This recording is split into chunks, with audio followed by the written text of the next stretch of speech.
अवतार, कल के प्रेम के देवता या विनाश के देवता। हेलो फ्रेंड्स, अवतार कौन होता है? आप किसको अवतार मानेंगे और कल के प्रेम के देवता हैं या विनाश के?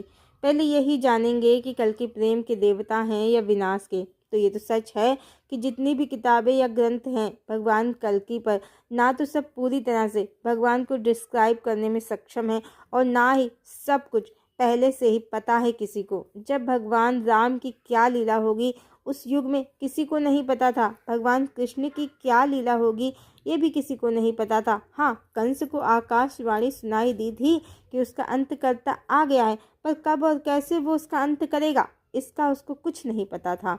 तो भगवान कल्कि पर सब पहले से ही डेटा मिल जाएगा, ये कैसे संभव है?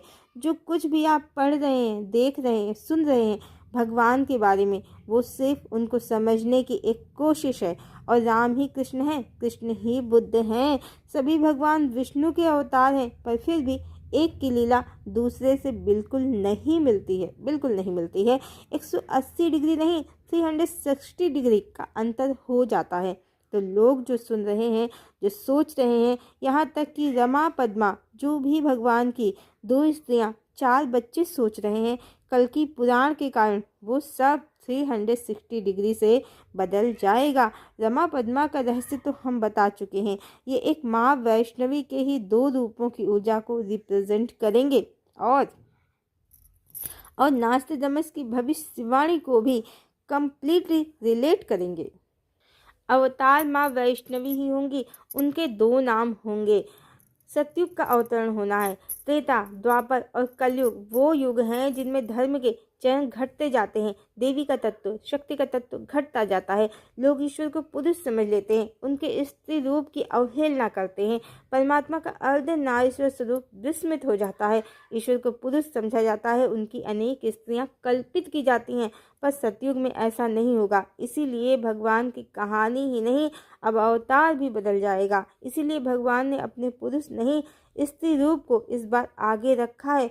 माँ भवानी ही अवतार होंगी और कल्कि की कोई 2 स्त्रियां नहीं होंगी, बल्कि माँ के 2 नाम होंगे, जिसके लिए नास्तिदमस ने भविष्यवाणी की है। ऑफ द 2 बाउंडेड बाय ए, 2 नाम अवतार के जो ए लेटर से बंधे हुए होंगे। परमात्मा का अर्धनारीश्वर स्वरूप जो निराकार में ओंकार स्वरूप सच्चिदानंद है, स्वयं में पूर्ण काम है, उसकी संपूर्ण जगत में पुनः प्रतिष्ठा होगी। सभी मत, मतांतर, पंथ, धर्म, संप्रदाय इसी में विलीन हो जाएंगे और मात्र सत्तात्मक वैदिक सनातन धर्म जगत में फिर से प्रतिष्ठित होगा, जहाँ पंचदेव यानी पंच तत्वों और माँ प्रकृति को पुनः न सिर्फ पूजनीय समझा जाएगा, बल्कि नए युग का मानव समाज उनको संरक्षित भी करेगा, क्योंकि प्रकृति को संरक्षित किए बिना मनुष्य या दूसरे कोई भी प्राणी संरक्षण नहीं पा सकते हैं। अब इसके लिए परमात्मा के अर्धनारीश्वर स्वरूप के लिए, इसकी प्रतिष्ठा के लिए, इसकी प्रामाणिकता के लिए हमने आपको वो सभी सीक्रेट दे दिए हैं डिवाइन के, जो अब तक ना तो किताबों में थे, न किसी प्रवचनकर्ता ने आपको बताए हैं, जो छुपे रहे। जहाँ हमें सुनने वाले जानते हैं कि श्री कृष्ण के अनेक विवाहों का सत्य क्या है, जन्म, कर्म, इच्छा, आसक्ति, पुनर्जन्म, इच्छाओं, अतिप्त कामनाओं का फल, भगवान राम की कृष्ण अवतार के द्वापर में उनके अवतार की जो 360 डिग्री से बदल गई कहानी है, उसका सत्य क्या है, हमें सुनने वाले ये सब जानते हैं। श्री कृष्ण की रानियां जीवात्माएं थीं, जो त्रेता में भगवान राम पर मोहित हो गई थीं, जिनकी इच्छा पूर्ति के लिए श्री कृष्ण को देवी राधा से माता सीता का जो अवतार थी, भगवान को उनसे विरह सहना पड़ा। अन्यथा जब आदिशक्ति हो परिणय सूत्र में, तो भगवान उनको ही समर्पित रहते हैं, एक पत्नी व्रती ही रहते हैं। ये परमात्मा के अर्धनारीश्वर स्वरूप की डिकोडिंग भी है और श्री कृष्ण का संपूर्ण सत्य है। श्री रामचरितमानस के अनुसार सीता आदिशक्ति हैं, जगदम्बिका है, और राम परम ब्रह्म परमेश्वर, दोनों मिलकर ईश्वर हैं, अकेले नहीं, दोनों मिलकर ईश्वर हैं, परमात्मा है, परम चेतना है। ये परमात्मा का अर्धनारीश्वर स्वरूप है और इसीलिए श्री कृष्ण के लिए भी बंगाल के प्रसिद्ध संत श्री कृष्णदास जी ने कहा है, राधा पूर्ण शक्ति, कृष्ण पूर्ण शक्तिमान, दुई वस्तु भेद नाही शास्त्रेर प्रमाण। पूर्ण शक्ति का अर्थ आदि शक्ति ही होता है, और कौन पूर्ण हो सकता है आदि शक्ति के अतिरिक्त। ये दोनों ही उदाहरण प्रमाण हैं कि सीता ही राधा हैं और देवी राधा पूर्ण हैं, बिना किसी खंडन विभाजन के। और परमात्मा का स्वरूप ना तो पुरुष है ना स्त्री, बल्कि दोनों का संयुक्त रूप है, जिसे शास्त्रों में अर्धनारीश्वर कहा गया है। अर्धनारीश्वर का अर्थ आधा स्त्री आधा पुरुष या नपुंसक नहीं होता है, जैसा लोग समझ लेते हैं कि परमात्मा में विलीन हो गए तो शून्य ही हो जाएंगे, या तो ईश्वर नपुंसक है या शून्य है, न वो स्त्री है न पुरुष है, उसको पाना, उसमें विलीन होने से क्या लाभ। हम संसार में सुख से, प्रेम से, काम से वंचित हो जाएंगे। हम स्त्री ही ठीक हैं या पुरुष ही, पर ये अध्यात्म का सही ज्ञान ना होने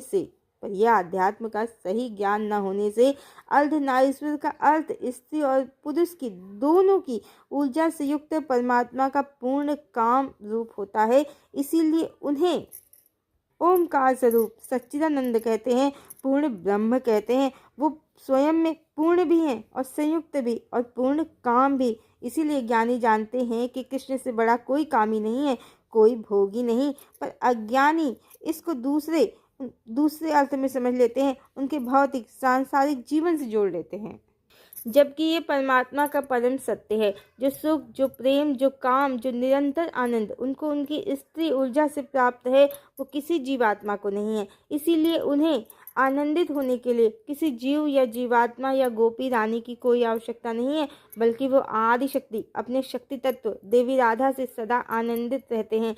इसीलिए जगन्नाथ अष्टकम में आदि शंकराचार्य ने कहा है, रसानंदी राधा सरसो पुरा लिंगन सुखो जगन्नाथ स्वामी नयन पथगामी भवतु में। ये भगवान श्री कृष्ण का देवी राधा का वो सत्य है जो कलिकाल में छुपा रहा और अज्ञानता के कारण भौतिक जगत में हुए विवाहों को सत्य समझा गया। श्री कृष्ण के और रुक्मिणी को सीता समझ लिया गया, अन्य रानियों को भगवती का खंडन विभाजन। और इसमें महाराष्ट्र का बहुत बड़ा सीक्रेट एनर्जी गेम है। दक्षिण भारत का भी रोल है इसमें। ये क्षेत्र मलेच्छों के हैं। रुक्मिणी सुप्रखा का पुनर्जन्म थे। इस पर बहुत से कंटेंट हैं, आप चैनल पर देख सकते हैं। बार बार एक ही बात कहने की आवश्यकता नहीं है। वो पंचवटी में राम पर मोहित हुई और द्वापर में विदर्भ में जन्मी, और इस समय महाराष्ट्र में बॉम्बे को माया नगरी कहा जाता है, आर्थिक राजधानी भी कहा जाता है। ये कलिकाल है। यहाँ माता लक्ष्मी नहीं, सुप्रखा ही माँ लक्ष्मी का रूप धारण करके राज कर रही है। इसीलिए स्वर्ण मुद्रा के स्थान पर कागज और अब डिजिटल करेंसी चल रही है, जिसको आप हाथों से छू भी नहीं सकते, देख सकते हैं पर आपके पास होगी नहीं, जिसकी कोई वैल्यू नहीं है, कभी भी गायब हो सकती है। स्वर्ण कलिदानों की कैद में है, इसीलिए स्वर्ण मुद्रा प्रचलन में नहीं है। मेटेरियलिस्टिक वर्ल्ड ना तो जहाँ अंदर की शांति है, न प्रकृति का सौंदर्य है, न स्थिरता, सब सुपर्णखा का माया जाल है। और बॉम्बे ही वो जगह है जहाँ बॉलीवुड का नंगा नाच भी चल रहा है। सेक्स और काला पैसा, दाऊद के काले काम सब चलते हैं। और नागपुर महाराष्ट्र में ही है, जो रेप्टाइल की एनर्जी को रिप्रेजेंट करता है। अब हम युग परिवर्तन के उस डेस्टिनेशन पर खड़े हैं जहां से पोल शिफ्ट, धरती के पोल शिफ्ट को, उसके प्रभाव को हम स्पष्ट देखने वाले हैं। अभी तक जाता हुआ कलिकाल और आता हुआ सतयुग साथ साथ चल रहे थे, पर अब कलिकाल पीछे छूटने वाला है। अब सुपर्णखा रुक्मिणी कलिकाल की लक्ष्मी का समय समाप्त होने वाला है। इसको आप ऐसे भी समझ सकते हैं, जब ज्ञान नहीं था तो देवी राधा भक्त गोपी थी, रुक्मिणी लक्ष्मी। और जब थोड़ा थोड़ा ज्ञान प्रकट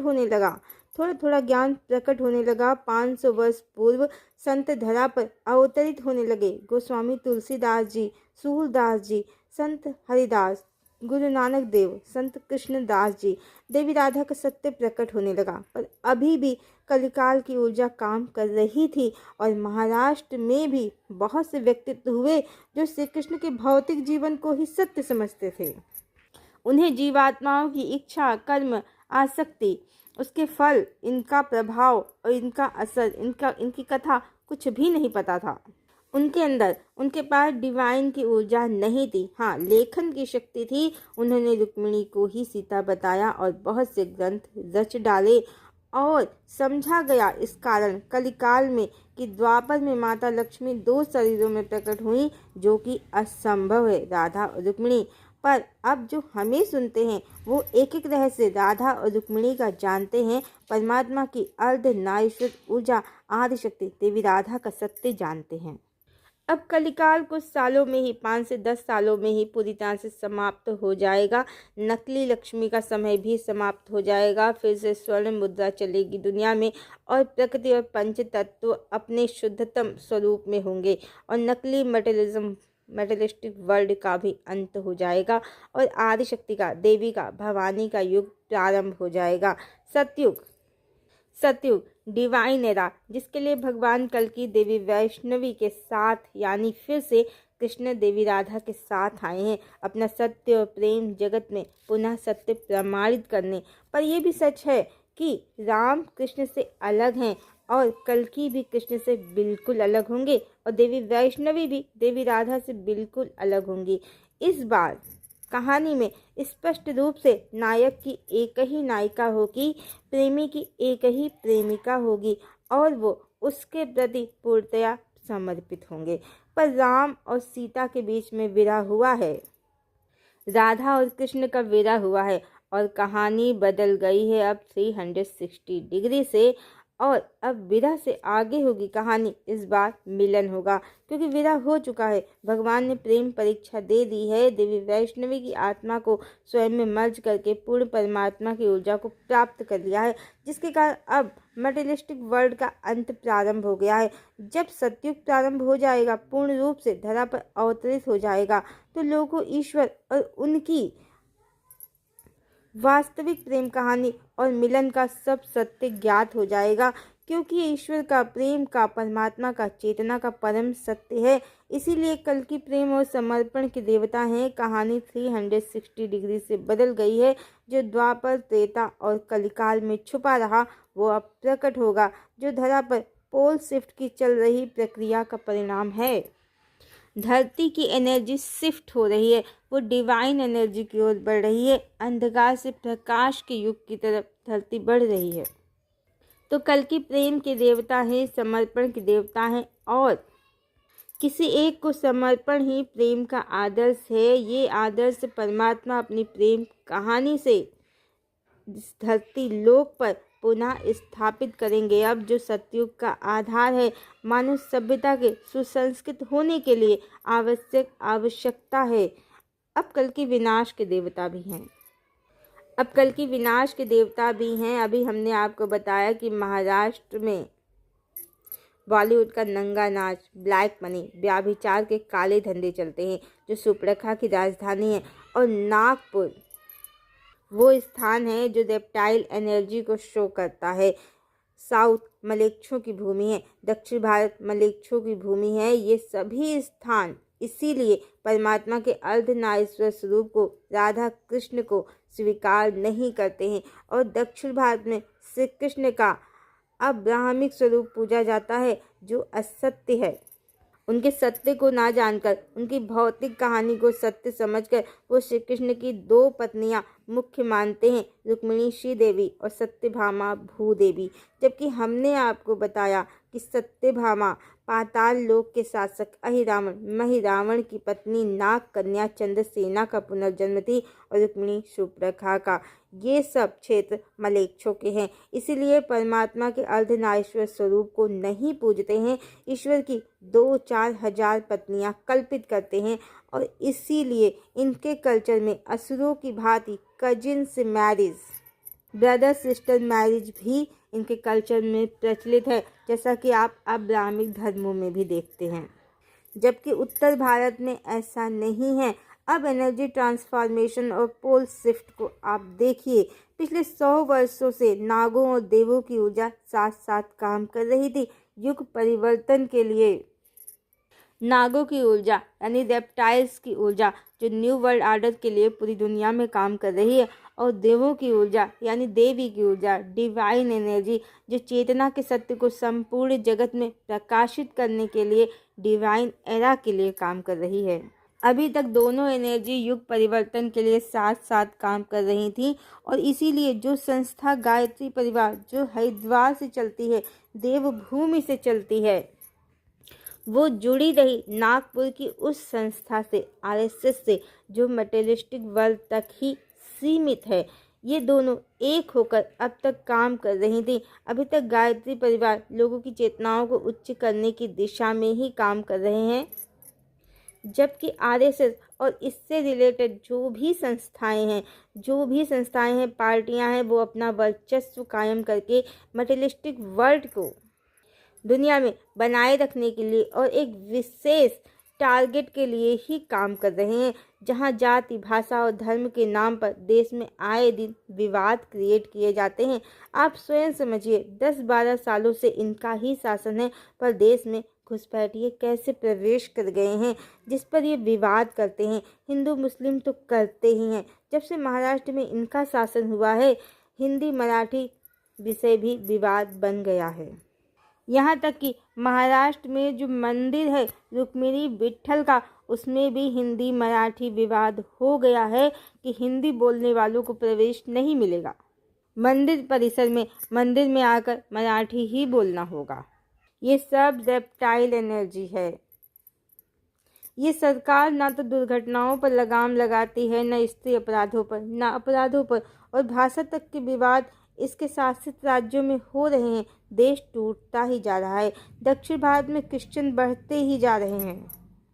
ये सब रेप्टाइल एनर्जी है जो महाराष्ट्र, बॉम्बे, नागपुर से चल रही है। पर अब देवी राधा की ऊर्जा सुपर्णखा की रेप्टाइल आसुरी ऊर्जा का अंत करेगी और रेप्टाइल वर्ल्ड और देवभूमि दोनों की ऊर्जा अब अलग अलग हो जाएगी। आप देख ही रहे हैं, अब गायत्री परिवार अलग भूमिका में है, जबकि आरएसएस अलग।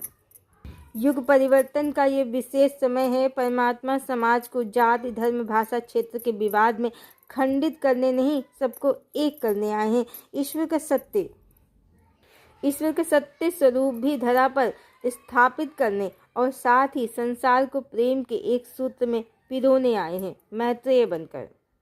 गायत्री परिवार का नारा है, हम बदलेंगे युग बदलेगा, हम सुधरेंगे युग सुधरेगा, जिस पर यदि लोगों ने अमल किया होता तो आज दुनिया तो पता नहीं, पर देश में प्रेम और एकता कायम होते। ईश्वर ने पहले अपने गुरु को ही धरा पर उतारा, मनुष्यों को संस्कार, सत्प्रवृत्तियां सिखाने को, पर अब समय समाप्त हो चुका है। जिनको सुधरना था वो सुधर चुके हैं। जिन्हें सतयुग में प्रवेश पाना है वो सत्प्रवृत्तियों को अपना चुके हैं।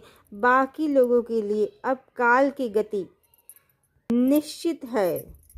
अब आ चुके हैं, परमात्मा धरा पर आ चुके हैं और इसीलिए कल की विनाश के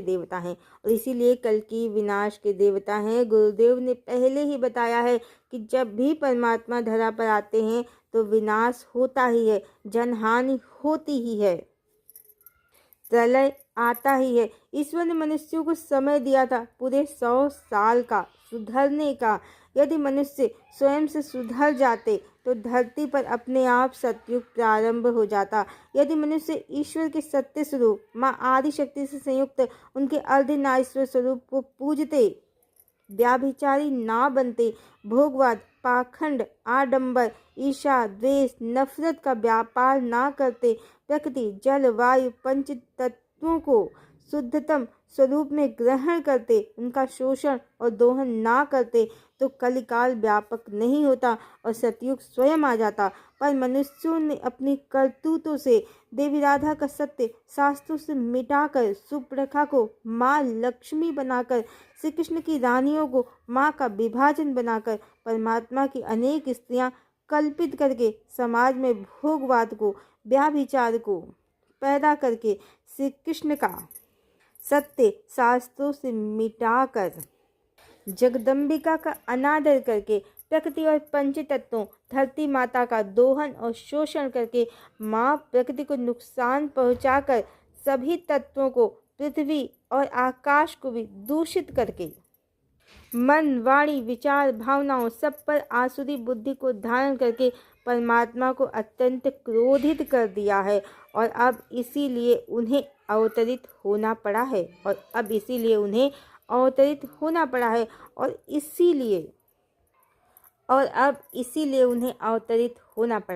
और इसीलिए गुरुदेव चाहते थे मनुष्य सुधर जाए, जिससे विनाश लीला कम से कम हो। पर मुट्ठी भर लोग ही विश्व की आबादी के सुधरे हैं तो विनाश निश्चित है, महाप्रलय निश्चित है। मनुष्य तैयार रहे अपने आसुरी समाज का भीभत्स अंत देखने के लिए। अग्नि, जल, वायु, पृथ्वी, आकाश और सूर्य, ईश्वर के सभी रूपों का प्रकोप देखने के लिए, इस आसुरी सभ्यता और समाज के अंत को देखने के लिए। और इसीलिए कल की विनाश के देवता हैं। इस समय जितने भी धर्म और पंथ हैं सब सत्य से दूर हैं। सब सत्य से दूर हैं।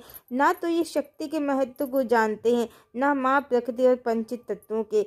सिर्फ एक उदाहरण, जैसे मुस्लिम धर्म, ये कहते हैं कि हम सिर्फ अल्लाह को मानते हैं, उसके ही आगे सर झुकाएंगे। ना तो वंदे मातरम कहेंगे, न सूर्य नमस्कार करेंगे, न पृथ्वी को प्रणाम करेंगे। सब अज्ञानता की ऊर्जा है। ईश्वर तो सत्य है, निराकार ही है, पर पृथ्वी, सूर्य, प्रकृति, जल, आकाश, अग्नि सब उनके ही रूप हैं। ईश्वर इन्हीं रूपों से, इन्हीं के माध्यम से हमारे बीच प्रकट हैं और इन्हीं के माध्यम से वो हमें प्रेम और दुलार भी करते हैं। ना तो सूर्य के बिना पृथ्वी पर जीवन संभव है और ना ही पंच तत्वों में से कोई भी एक तत्व ना हो तो भी जीवन संभव नहीं है। और निष्दिन जब ये नमाज पढ़ते हैं तो सर तो झुक ही जाता है धरा पर, बस मानते नहीं हैं। शक्ति का महत्व तो इन्हें पता ही नहीं है।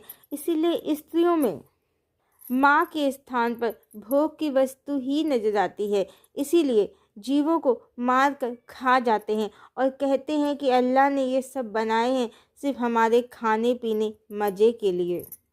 सब आसुरी ज्ञान है। सभी जीव जंतु अल्लाह के ही बच्चे हैं। उन्होंने ऐसी कोई परमिशन दी ही नहीं है मनुष्यों को। ये स्वयं की मनमानी है और अब इस मनमानी का अंत होगा। जो मनुष्य मांसाहार करते हैं, मनमाना जीवों पर अत्याचार करते हैं, तो अब वो परमात्मा के कोप के शिकार होंगे। प्रेम की तरफ आना ही होगा, सत्य की तरफ आना ही होगा। और मुस्लिम धर्म अब्राह्मिक है, झूठ है, परमात्मा की शक्ति और स्त्री रूप से दूर है।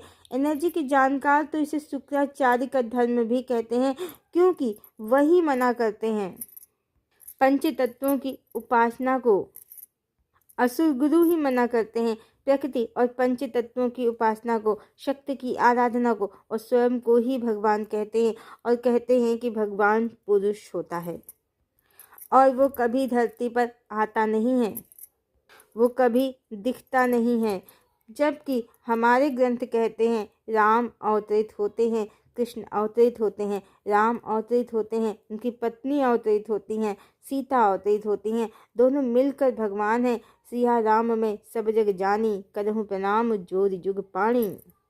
तो धरती के पोल शिफ्ट के बाद वैदिक सनातन धर्म ही धरा पर स्थापित हो जाएगा और झूठे सभी धर्म समाप्त हो जाएंगे। और कल की विनाश के ही देवता हैं और उनको अवतरित किया है वर्तमान आसुरी समाज ने। हाँ, वो प्रेम के भी देवता हैं, पर वो आए हैं अपने भक्तों के लिए और संतों के लिए। देवी उनको वो साथ लेकर आए हैं, देवी से अपना प्रेम सत्य सिद्ध करने के लिए, जगत में प्रमाणित करने के लिए, अपने सत्य स्वरूप को, देवी से संयुक्त स्वरूप को, अर्धनारीश्वर ओमकार स्वरूप को जगत में स्थापित करने के लिए अवतार। अब कैसे कोई कहते हैं कि हम मंगल से उतरे हैं, कोई कहते हैं कि हम शुक्र से उतरे हैं, हम कर्ण का अवतार हैं, हम अर्जुन का अवतार हैं, हम ध्रुव का अवतार हैं, हम प्रहलाद का अवतार हैं। या कुछ लोग स्वयं को कृष्ण का भी पुनर्जन्म बता रहे हैं, तो समझें राम एक ही हैं, कृष्ण एक ही हैं, बुद्ध एक ही हैं। कई त्रेता कई द्वापर इसी धरा पर बार बार घटित हुए हैं। काकभुसुंडी जी ने कई बार रामायण और कई बार महाभारत देखी है इसी धरा पर। ऐसा उल्लेख शास्त्रों में मिलता है, पर राम राम ही हैं, कृष्ण कृष्ण ही हैं। कोई किसी का पुनर्जन्म नहीं होता है, हर अवतार यूनिक होता है। विष्णु तो कई अवतार लेते हैं धरा पर धर्म की स्थापना के लिए। जो लोग कहते हैं कि मैं ध्रुव का पुनर्जन्म हूँ, मैं मीरा का पुनर्जन्म हूँ या मैं अर्जुन का, तो समझे एक ही मीरा है, एक ही अर्जुन है, एक ही प्रहलाद है, एक ही ध्रुव। हर बार कहानी अलग होती है, ऊर्जा अलग होती है, हर अवतार यूनिक होता है। एक बार महात्मा गांधी आ चुके हैं, एक बार नरेंद्र मोदी आ चुके हैं, वो बार बार नहीं आने वाले हैं। तो ये सब कहना कि मैं ये हूँ मैं वो हूँ, ये सब व्यर्थ है। यहाँ तक कि देवी वैष्णवी भी देवी राधा नहीं है, सीता नहीं है, वो अलग हैं। उनकी ऊर्जा अपने पिछले सभी अवतारों से अलग है। हर व्यक्तित्व अलग है, विशेष है और वर्तमान ही सत्य है। जो लोग स्वयं को कोई अवतार समझ रहे हैं, तो अपने वर्तमान के आधार पर, अपने कार्यों के आधार पर ही समझें। ये कहना बंद करें कि मैं पिछले जन्म में पृथ्वीराज चौहान था, मैं मीराबाई थी, मैं मंगल पर रहती थी। आपका वर्तमान ही सत्य है। इसीलिए हमने स्वयं को किसी का कोई अवतार नहीं कहा है। हमारा वर्तमान ही हमारा सत्य है, हमारा ज्ञान, हमारी ऊर्जा ही हमारा सत्य है। जो हमको 2 सालों से लगातार सुन रहे हैं, वो समझ सकते हैं हमने उनको क्या दिया है। चेतना के, ईश्वर के, देवी राधा के, श्री कृष्ण के, सीताराम के वो सत्य जो वर्तमान धार्मिक किताबों, बाबा लोगों के प्रवचनों और सोशल प्लेटफॉर्म पर भी कहीं नहीं है। हमने आपको आपके ब्रह्म स्वरूप से मिलाया है। ये हमारा सत्य है। हमें स्वयं को सत्य और प्रमाणित और अवतार कहने की आवश्यकता नहीं है। हम कौन हैं? हम कौन हैं? ये समय स्वयं सत्य सिद्ध करेगा। ये समाज स्वयं समझेगा।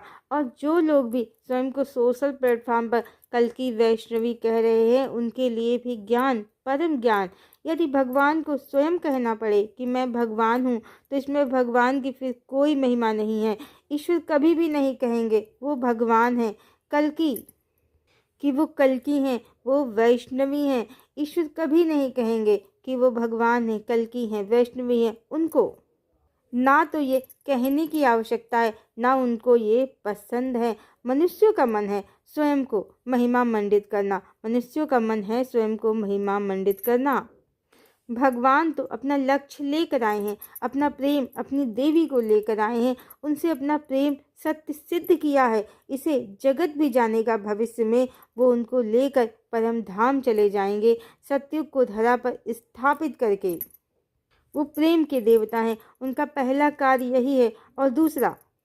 और दूसरा कार्य वर्तमान आसुरी सभ्यता का अंत करना, जिसके लिए ही धरतीलोक पर महाप्रलय उठ रहे हैं। और कलिदानव का अंत अब किसी सेक्स स्कैंडल के खुलासे, सीडी, वीडियो, डेटा, फिल्म से नहीं होगा।